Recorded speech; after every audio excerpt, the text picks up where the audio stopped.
Écoutez-moi, Église, si nous croyons encore au réveil, c'est pas le réveil des insultes, c'est pas le réveil des concurrences, c'est pas le réveil des compétitions inutiles, c'est pas le réveil que nous on a connu. Encore que nous on n'est pas nés à l'époque des réseaux sociaux. Les miracles participent à la croissance spectaculaire de l'Église. Acte 9. Si notre église connaît cette croissance-là, où le culte de dimanche commence le samedi soir parce que les gens se précipitent pour avoir des chaises, et les esprits petits versent dans les critiques. Non, il a touché au fétiche, il a touché ceci. Non, parce que le peuple voit Dieu, il le voit à l'œuvre. Quelqu'un parle de Dieu, mais l'autre prend le même verset, on voit Dieu dans les versets. C'est là toute la différence. Et j'ai mandat de la part de Dieu de fabriquer des générations opérant dans les surnaturels, qui veulent voir Dieu, qui sont fatigués de logos. Alléluia. Est-ce que tu es là? Reçois l'onction. Tu peux être touché par les surnaturels sans titre, sans grade, sans être appelé secrétaire général de ne sais quoi dans la communauté. Mais tu auras le contrôle de tout ce qui se passe. Tu peux ne pas être dans une association, mais le flambeau que tu tiens à la main sera la locomotive qui fera que le monde te suive où que tu sois. Jésus a laissé les synagogues, il est allé dans le désert. Son église de désert avait beaucoup plus d'impact que les synagogues. Pourquoi? Parce que Dieu était là. Acte 9, 31. J'aime ça. L'église était en paix dans toute la Judée, la Galilée, la Samarie, s'édifiant et marchant dans la crainte du Seigneur. Et elle s'accroissait par l'assistance du Saint-Esprit. Moi, j'aime pas cette paix-là.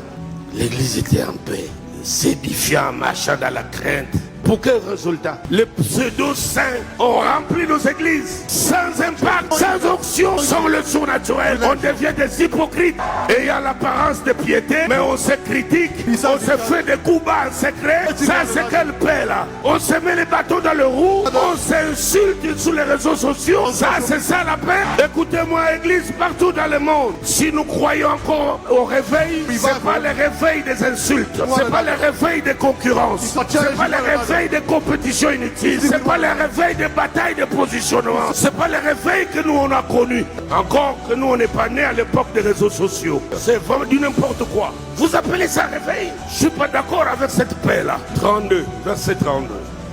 Ah, j'aime ça. Comme Pierre visitait tous les saints, il fallait que Pierre vienne avec un testeur pour mesurer la fameuse sainteté et stabilité. Il descendit aussi vers ceux qui demeuraient à Lydde.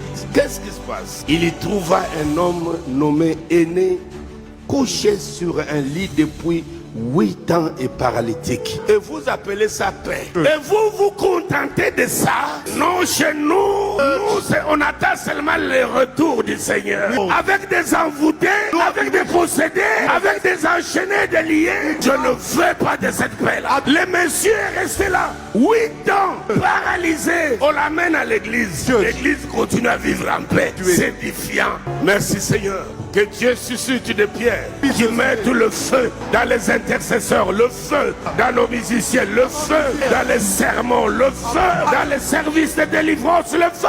34, j'aime ça. Pierre lui dit, Aîné, quel est ton nom? Quel est ton nom? Donnez-moi vos noms en désordre, je comprends. Comment on t'appelle? Ton ministère est paralysé. Tes affaires sont paralysées. Ta famille est paralysée. Ta vie est paralysée. Je t'appelle par ton nom. Et je te dis, sois guéri, sois délivré. Reçois l'onction.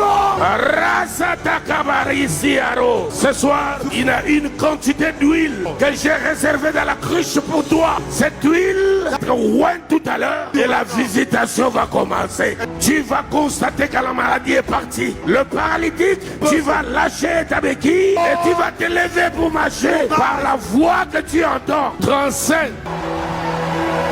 J'aime les miracles. J'aime les surnaturels. J'aime la visitation divine. 34, 35. Jésus-Christ te guérit. Lève-toi, arrange ton lit. Et aussitôt il s'éleva. 35.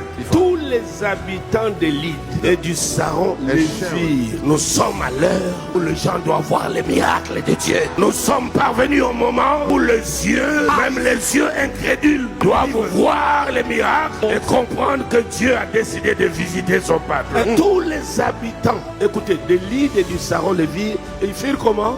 Ils se convertirent au Seigneur. La petite église qui vivait en paix qui vivaient dans l'édification. Nous ici c'est la parole. On est des Béréens. C'était comme ça. Un seul miracle.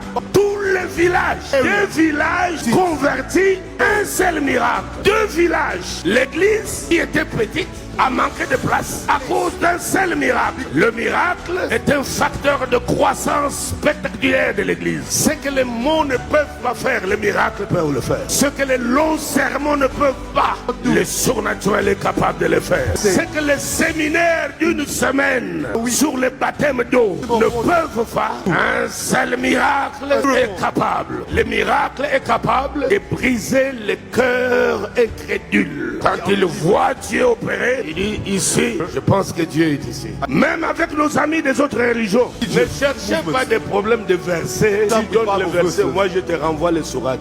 Ces matchs-là, c'est toujours match nul. Parce que chacun va rester campé sur sa position. Mais allez raconter à Jean ce qu'il a vu. Les aveugles voient, les paralytiques marchent. Allez lui raconter les miracles, clôt les débats. J'entends quelqu'un dire j'aime les miracles. J'aime les miracles. Quand tu dis j'aime les miracles, lève-toi, mets-toi debout, crie à haute voix. Barasia karisiara, sia karasia rakasia, sira karasa kara.